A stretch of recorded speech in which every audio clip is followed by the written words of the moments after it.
Hello বন্ধুরা, আমি জিলানি আর আপনারা দেখছেন আপনাদের প্রিয় চ্যানেল ইউটিউব মাস্টার জিলানি। বন্ধুরা, আজকে আমি দেখাম ট্রেনের টিকিট কাটার পরে কিভাবে ওই স্ট্যাটাসটা চেক করবেন। বন্ধুরা, আমরা যখন ট্রেনের মধ্যে টিকিট কাটি ওটা কিন্তু সব সময় কনফার্ম হয় না, ওটা কিন্তু আগে বেশিরভাগ ওয়েটিং লিস্টের মধ্যে থাকে। পরবর্তী কিন্তু ওটা চেক করা লাগে স্ট্যাটাসটা ওটা ওয়েটিং লিস্টের মধ্যে আসে না, ওটা কনফার্ম হয়েছে।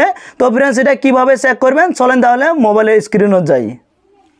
যে কোনো একটা ব্রাউজার ওপেন করে নেওয়া লাগবো। আমি ক্রোম ব্রাউজারটা ওপেন করে দেখে দিয়েছি। ক্রোম ব্রাউজার ওপেন করার পরে search or type website address একটা অপশন আছে, এটি আমাক সার্চ করা লাগবো PNR স্ট্যাটাস। ক্লিক করার সাথে প্রথম যেটা লিঙ্ক পাবেন PNR ইনকোয়ারি, এটার মধ্যে ক্লিক করা লিখব। ক্লিক করার পরে অল্প স্ক্রল করা লিখব।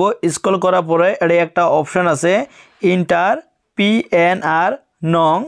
যখন আপনি টিকিটটা বুক করছেন ওরাই কিন্তু একটা নাম্বার আছে PNR, ওই নাম্বারটা কিন্তু ওরাই টাইপ করা লিখব। টাইপ করার পরে তলে দেখেন সাবমিট বলে একটা অপশন আছে, এটার মধ্যে কিন্তু একটা ক্লিক করা লিখব।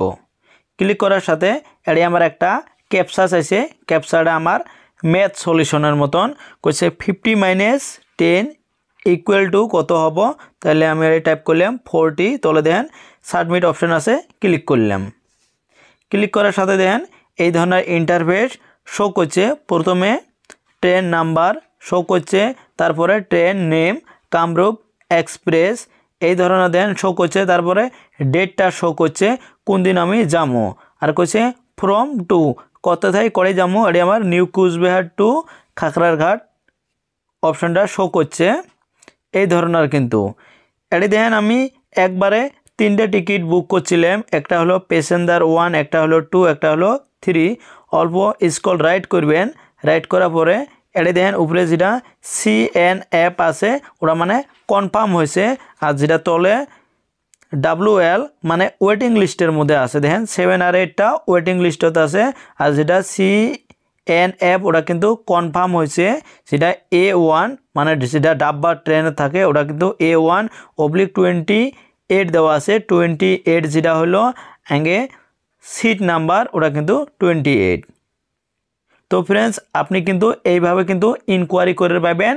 খানিক পর পর বা 1-1.5 ঘন্টা পর পর ইনকোয়ারি করে দেখবেন কখন কনফার্ম হয় না, ওয়েটিং লিস্টের মধ্যে থাকি যায়। ফ্রেন্ডস, ভিডিওটা কেমন হয়েছে যদি ভালো হয় অবশ্যই কিন্তু একটা লাইক করবেন। এটা ভিডিওর মধ্যে কিন্তু লাইক করতে কোনো টাকা পয়সা যায় না। যখন আপনারা লাইক করেন তখন আমরা পরবর্তী এছাড়াও ভালো ভিডিও আপলোড করার চেষ্টা করি। আর কমেন্ট করে জানাবেন টিপসটা কেমন হয়েছে, আর ভিডিওটা আপনার ফ্রেন্ডদের সাথে শেয়ার করবেন। আর যদি আপনি ইউটিউব চ্যানেলতে ভিডিওটা দিয়ে থাকেন তাহলে ইউটিউব চ্যানেলটা সাবস্ক্রাইব করে বেল আইকনটা অন করে দেন। আর যদি ফেসবুক পেজতে ভিডিওটা দিয়ে থাকেন তাহলে ফেসবুক পেজটা ফলো করি একটা লাইক করে দেন। পরবর্তী যখন এছাড়াও আমি ভালো ভিডিও আপলোড করবো সবার আগে কিন্তু নোটিফিকেশন পাওয়া যাবেন, তো ইজিলি পরে ভিডিওগুলো দেখে পাবেন। Thank you.